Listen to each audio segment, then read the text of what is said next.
Olá, bom dia, uma ótima sexta-feira a todos, chegando mais uma vez para manter você muito bem informado e cada vez mais o final de semana se aproximando para começar da melhor forma, próximo da família, próximo das pessoas que a gente ama. Começo falando que o presidente Donald Trump anunciou a imposição de tarifas de 25% sobre todos os automóveis e caminhonetes que não forem fabricados nos Estados Unidos. A medida entra em vigor no dia 2 de abril.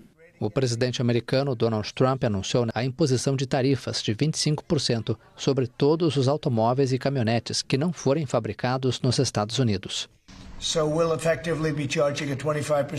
Cobraremos uma tarifa de 25%, mas se fabricar seu carro nos Estados Unidos não há tarifa. Muitas empresas de automóveis estrangeiras já construíram suas fábricas, mas estão subutilizadas, então elas poderão expandi-las de forma barata e rápida. O anúncio das tarifas para o setor automobilístico provocou uma queda imediata nas ações de fabricantes como Ford, General Motors e Tesla.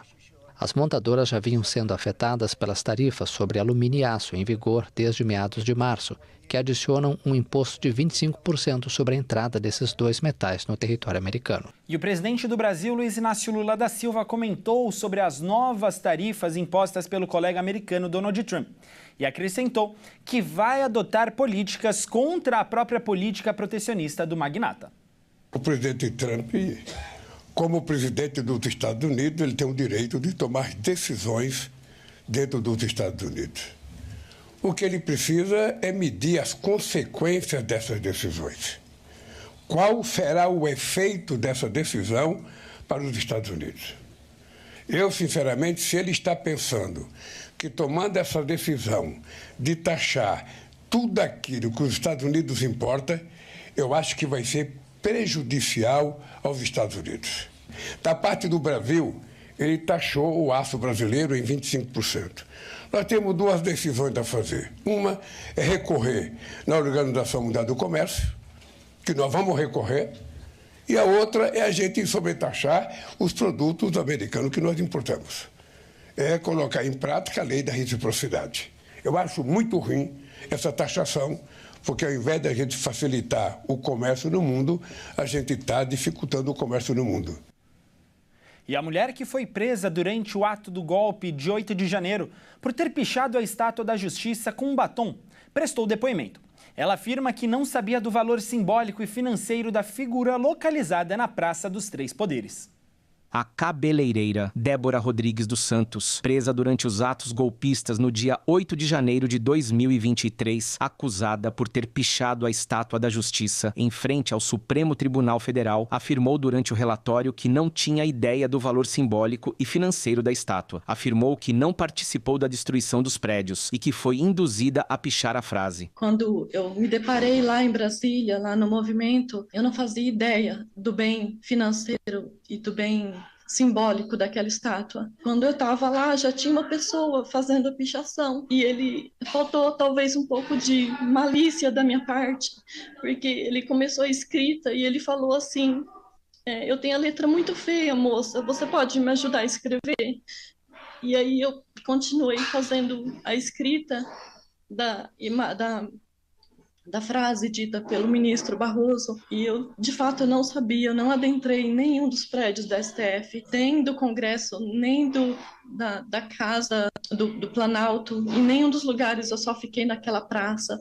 Eu estava tirando fotos, porque eu nunca tinha ido a Brasília, e eu achei os prédios, de fato, muito bonitos, e foi por isso que eu estava lá tirando fotos, e apareceu esse indivíduo que eu nunca vi na vida, falando isso para mim, e eu caí nessas falas dele. No depoimento, Débora se mostra arrependida do acontecido e afirma que não pretende se envolver mais em assuntos relacionados à política. Mas eu nunca mais me envolverei em nada que seja relacionado à política, a manifestações, porque realmente isso me deixou traumatizada e não me representa, não é o que eu sou.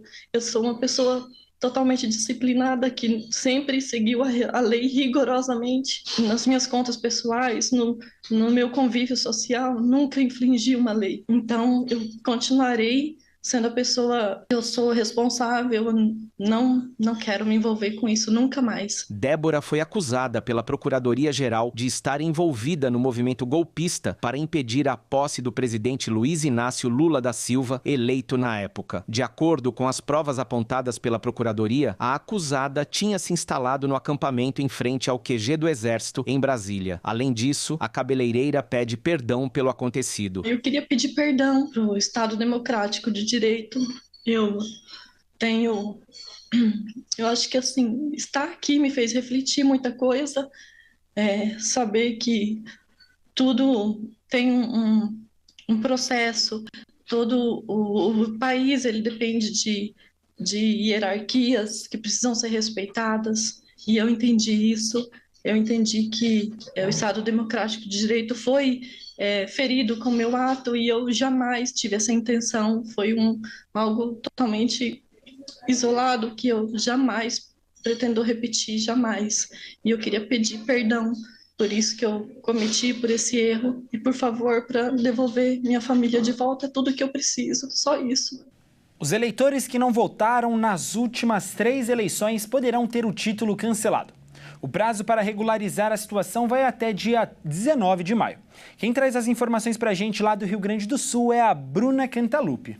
E a Justiça Eleitoral divulgou um aviso importante para eleitores que não votaram nas últimas 3 eleições. Caso não regularizem a situação até o dia 20 de março de 2025, o título pode ser cancelado. Para evitar essa medida, é necessário comparecer ao cartório eleitoral para justificar a ausência ou pagar as multas correspondentes. Quem não resolver a pendência dentro do prazo poderá enfrentar dificuldades em diversos serviços, como a emissão de passaporte, acesso a cargos públicos e até mesmo a obtenção de créditos em instituições financeiras. A relação dos eleitores nessa situação está disponível para consulta no cartório eleitoral.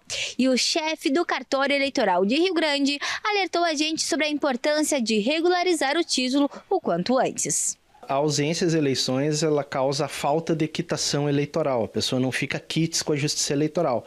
E o cadastro da Justiça Eleitoral ele é compartilhado com outros órgãos. Aí essa pessoa, por exemplo, vai ter dificuldade em tirar um passaporte, essa pessoa vai ter dificuldade na emissão de um diploma, de se registrar numa entidade de classe, numa OAB, num COREM, num CREMERS, assumir em concurso público e até em situações mais graves, dependendo o tempo que faz que essa pessoa está sem quitação com a Justiça Eleitoral, até o cancelamento do seu CPF. Então gera uma série de transtornos. Então o que se aconselha é que venham dentro do prazo para regularizar a sua situação. É bom ficar atento para não ficar irregular com o nosso país. E é com essa matéria que nós encerramos mais uma edição do Jornal Toda Hora, mas você pode ficar tranquilo que daqui a pouco, às 1h35, eu estou de volta.